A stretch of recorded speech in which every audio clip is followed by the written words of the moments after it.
listening to Behind the Bliss, a weekly podcast where Rachel Autry brings conversations to you from women that share what's behind their highlight reel. Each episode is designed for you to see a message from the mess and encourage you to find balance in the bliss. We know that what you're facing is important for shaping who God has created you to be. Some may say it's a process that often happens behind the bliss. Here's today's episode.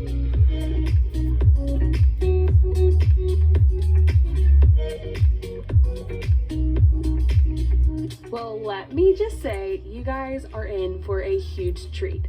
I have been a fan of Natalie Franke for a pretty long time, and Natalie is joining us for today's conversation, and it's all about loneliness, community. Why the heck do we feel so alone all the time? What is it in our world that's kind of creating it? And then how do we get out of the rut?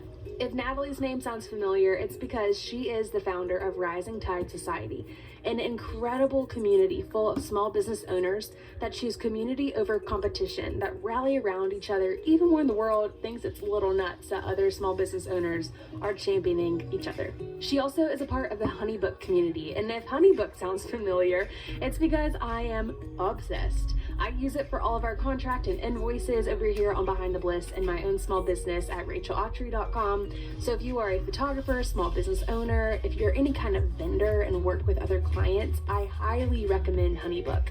HoneyBook has so many powerful features for building your small business, from invoices to contracts, sending proposals for people that are curious about your services.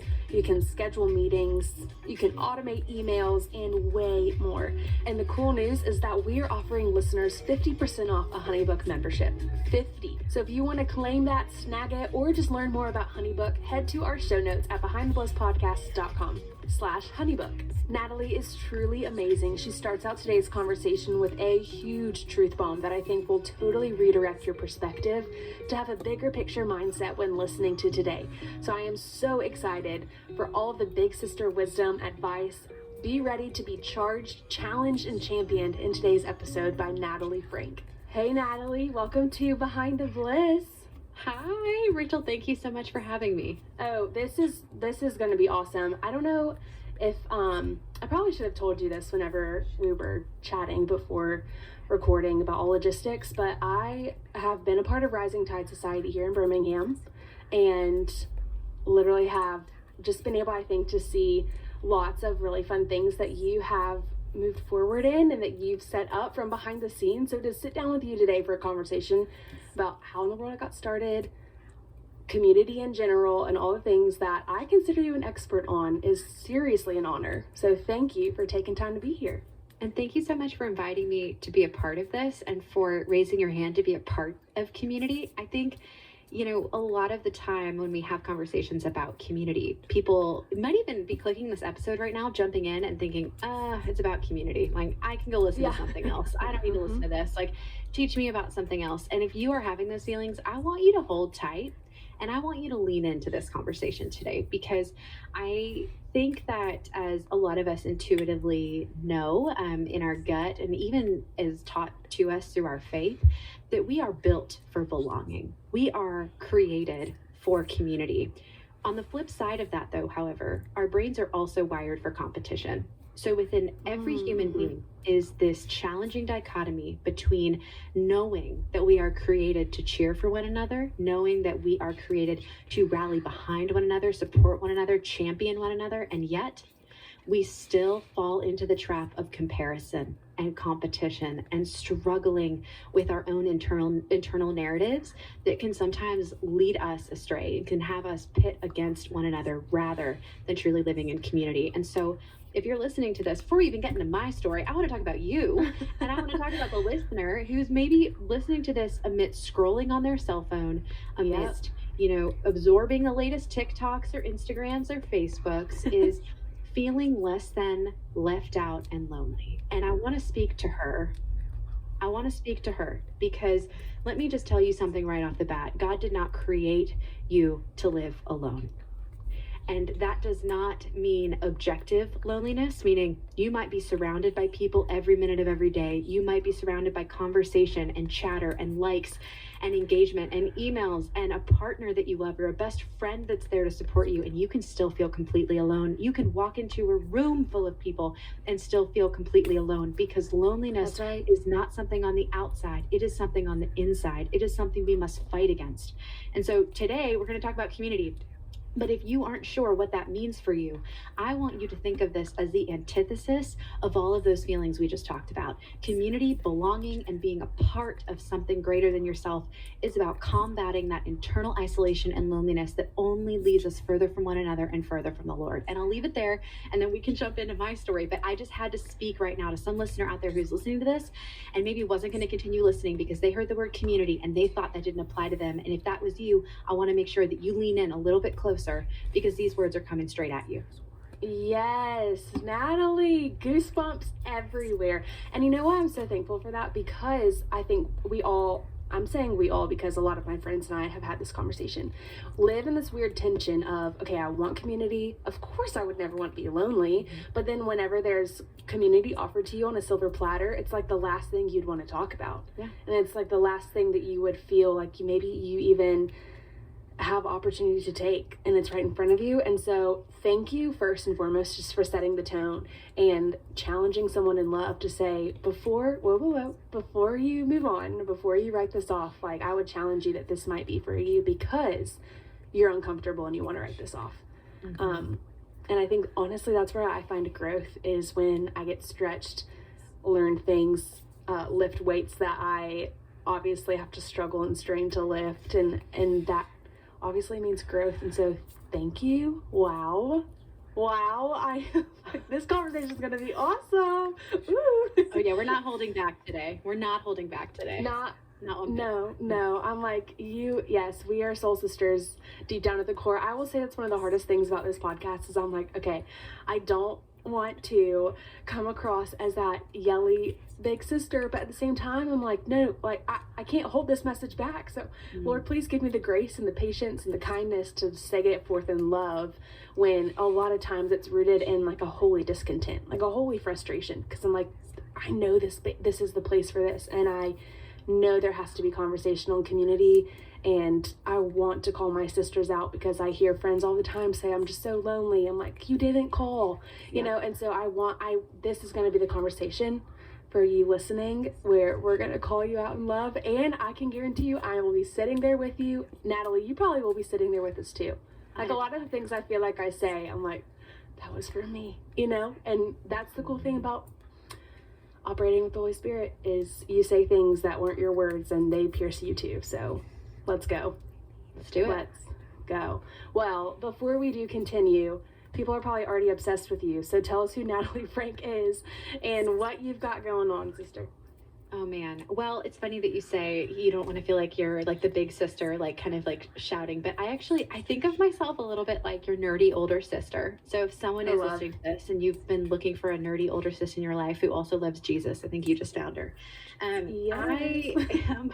a photographer by trade. I photographed weddings full time for 7 years. And look, I climbed every success ladder that you can possibly climb. And I don't say that to brag, but I say that to tell you that it will not bring you happiness. I went to an Ivy League school. I studied neuroscience and psychology. I built a 6-figure business and then surpassed 6 figures really quickly. I did all of that while chasing my way up this ladder of success. And I got to the top of it, and all that was waiting for me was loneliness.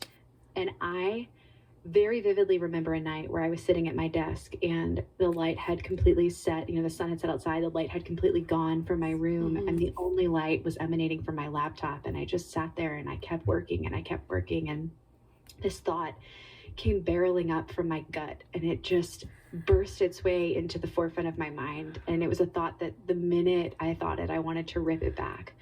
And it was, I'm tired of being so alone.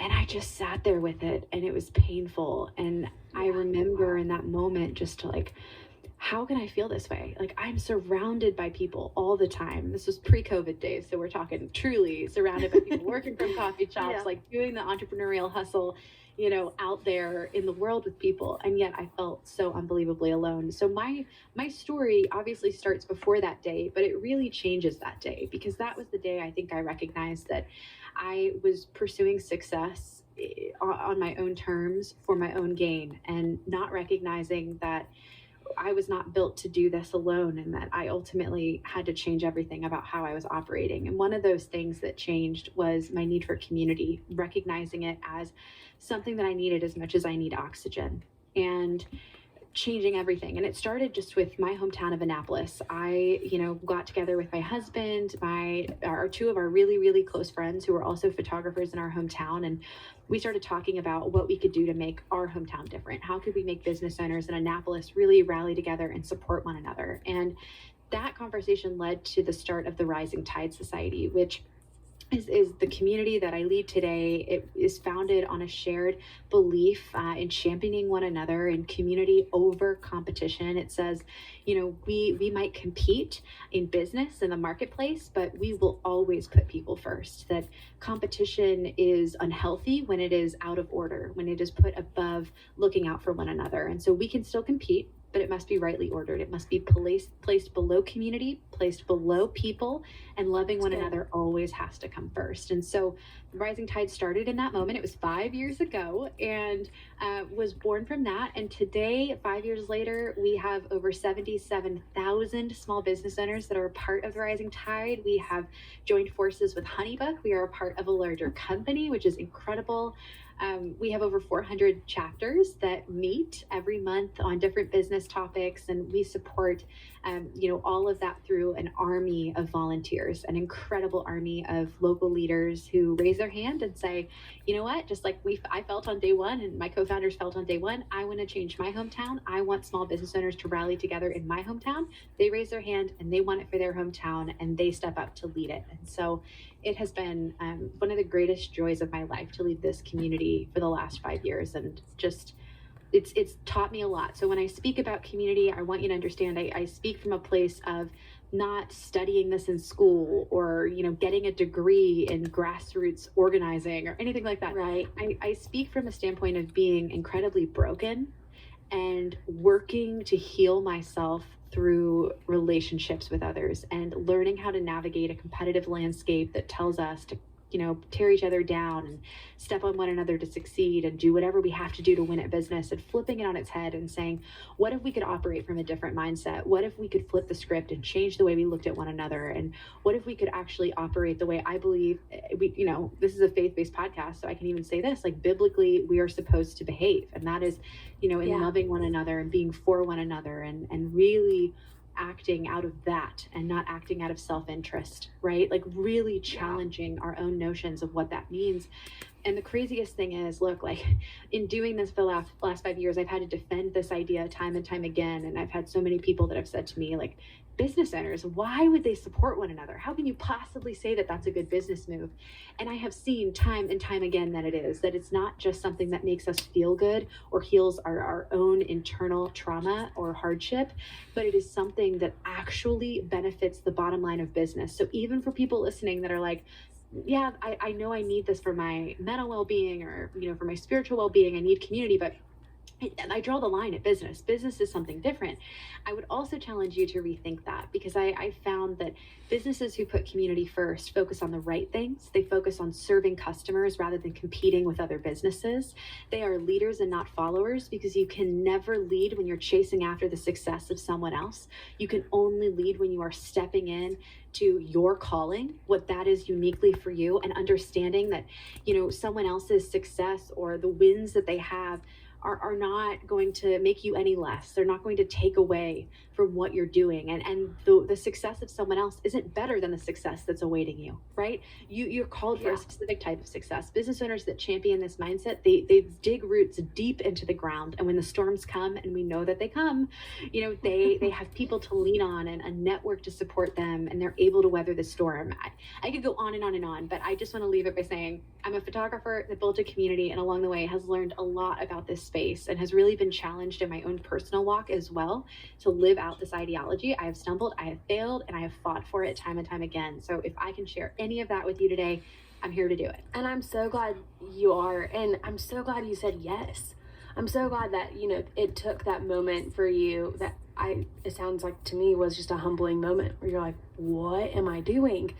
To then turn perspective, like you said, flip it upside down and say, all right, now, like, let's try to figure out a way for me, knowing that there's other people that are operating the exact same way that kind of need a system to keep them accountable, like Rising Tide Society, and like you're saying, Tuesdays Together, and even more practical logistic systems like Honeybook, that I think it's all created this bigger community over competition situation that I am all about, and I'm so excited for it. I have a question.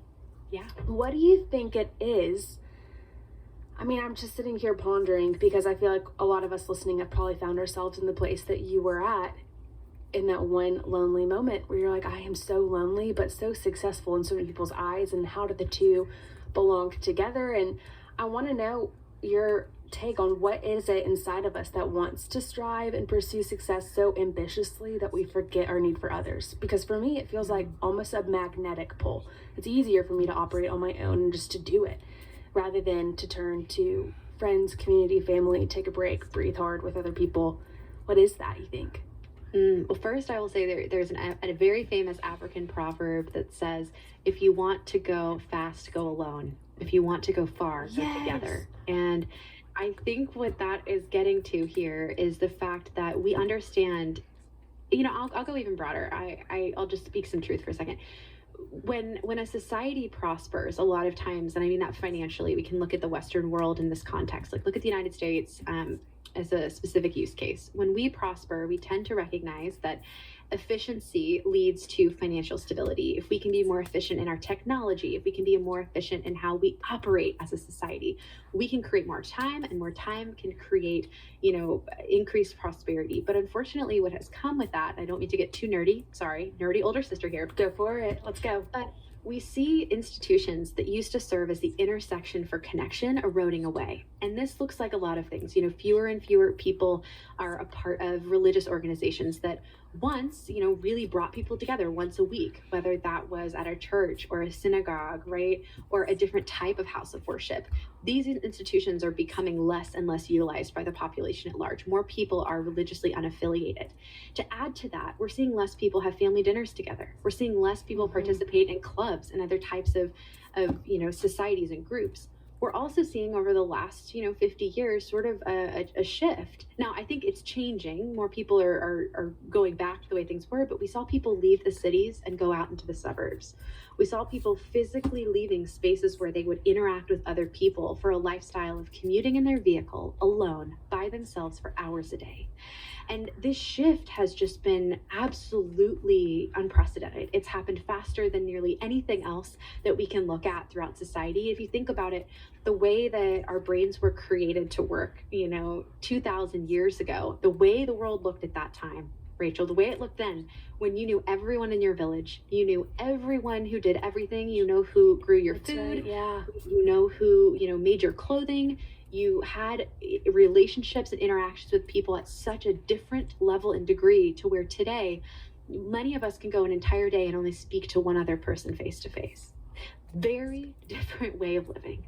We have come to a place in society where we are physically distant, even before COVID, we were physically distant. We were, kind of living and operating in these spaces that were very, very much alone. And the only interaction we had were through these societal intersections, like religious gatherings, like colleges and universities. And now we're even seeing those go away and become online. And so I don't want to say that online communities are not valuable, because I lead one and I see it as an innovation on community, but it doesn't replace in-person connection. So I think what we're seeing is a combination of two things. One, human beings, like I said, we are created for community. We are built to belong, but we are also wired to compete. This is in the survival mechanisms of our DNA that essentially all social animals are like this. I mean, even lions, look at, lions are in prides, but they still compete for mates. Dolphins are in pods, but they still compete for food. Like there's a sense of social animals that we come together, but we still have this wiring to compete because deeply rooted within us, we want to, and not to get like too biological, but we want to survive and pass on our genetic material to the next generation. Like that's the wiring. That's the hardware, the circuitry. But we can't do it alone, and we know that. So it's this constant internal kind of warring that happens within all of us, and you combine that, I believe, with a culture that pits us against one another, with a culture that incites this type of physical isolation, right? And unprecedented ways that we've never seen before. You include technology that is created not to truly connect us, but actually to generate revenue, which is important for us to remember. These platforms that we're using to connect, that I use to connect my community, still are operating under a single goal of creating revenue, which means they're built by Silicon Valley scientists that have an interest in keeping us on the platforms longer, to keep us scrolling, to keep us engaged. And so we can easily fall into the trap of sitting there and scrolling and consuming rather than connecting, and using these platforms to gather as much content as we can rather than use them as a vehicle to connect with other people. And those two different cognitive behaviors result in very different ways that we view ourselves and feel about our surroundings. And so, sorry, not to get you nerdy, but all of this to say, like, it's in us. It's in us to compete, and it's in us to be in community. And it is something that we will always kind of battle. But I do think that we live in a very unique time and season where those competitive natures, those sort of rewards that accompany striving are more visible, are more present. We see them on social media. They're celebrated on social media. Nobody celebrates. Like, I was saying this to somebody else the other day. I'm like, some days when I'm really struggling, getting out of bed is an accomplishment, but nobody cheers me on for getting out of bed. When I post that I've booked a new client or I've launched a new project, it's like they all cheer. And really, I think we need to cheer for one another for getting up and trying again tomorrow more than we need to cheer for one another for the gold ribbons and accomplishments that people parade. And I think that therein lies some of the struggle, and therein lies some of the problem, but I think also very much therein lies some of the solution. And I'm sitting here, I'm listening to you, and I'm almost getting angry because I think you and I would both agree. You hear the church, Big C Church, talk all the time about how there's the need for community, and we've now identified that there's a huge population of us that are mentally becoming ill because of isolation and because of loneliness and because of all these things, and screen time. Like, those are big trendy words right now that we've all identified, right? But what fires me up is the enemy knows that we've identified them as well. So it's not anymore that he's trying to distract us from the fact that we're lonely. Like, I think that's not rocket science. We all know we're lonely at some point. But I think what he does with that is so perverted, where he's like, oh yeah, you are so lonely, you're right, here's the solution. And he offers us a falsified version of what could actually help, which I think is what's so important of having a bigger vision for more heavenly things. Like, instead of filling our loneliness with empty and meaningless things that are going to end up intensifying the feelings, of really identifying, okay, Lord, like, what is it that you have for me that's an eternal resource that you've promised me will never run dry, that will be fruitful, that will return back to me, that will not come back void. And those are the solutions that I think, honestly, as believers, like, we have to start ushering people to, rather than the, I'm just going to say it. I think the enemy has caught on to the game. He knows exactly what we're after, and he's going to try to give us second bests until we realize those don't work at all. And I love this conversation because it is just calling a lot of bluffs. And so you know a lot about community, and obviously have done lots of really great research, but then really just know it from experience, and I admire that so much. Let's say someone's listening and they're just nodding their head like me and talking back to us like, yes girl, preach, I know, help me. What would you kind of give them as three steps that they could take if they find themselves in a super lonely position and they just need a way out and a friendly kick in the hiney? Okay, this is going to be good. And I want to say this. I'll do my best to keep it to 3, but the problem is I'm going to want to keep going. So hey, you know what? You do as many as you want. I said 3 because it seemed less intimidating, but if you've got 5 or 7, please go. Just go. Oh my gosh. Okay, so let me kind of tee up the conversation with this. I think that there are really two sort of, also I apologize if you can hear a beautiful rambunctious 15-month-old screaming in the background today. I love it. That's behind the bliss. Listen, we're all about that. It really is. That is like behind the scenes and truly behind the bliss in my life. So let's dive in here, looking at it from two perspectives. The first is that in order to combat loneliness and to combat these feelings of alienation and isolation, we have to work on ourselves. It goes without saying that if we don't first take care of ourselves in this context, we can't then also take care of others in communal spaces, or even, really like evolve and thrive the way we were meant to. And I promise I wouldn't get too nerdy, but I'll say one thing. Loneliness is contagious. It's viral. It is an actual virus. There have been studies done that say that loneliness spreads faster and impacts more people in a circle surrounding the first person who's lonely than connectedness does, which means it is a real threat to our communities. It's a threat to our families. And so when I talk about working on yourself, I want you to also know that in doing that work, it is not selfish. In doing that work, it impacts the way your children feel. It impacts the way your partner feels, your friends feel.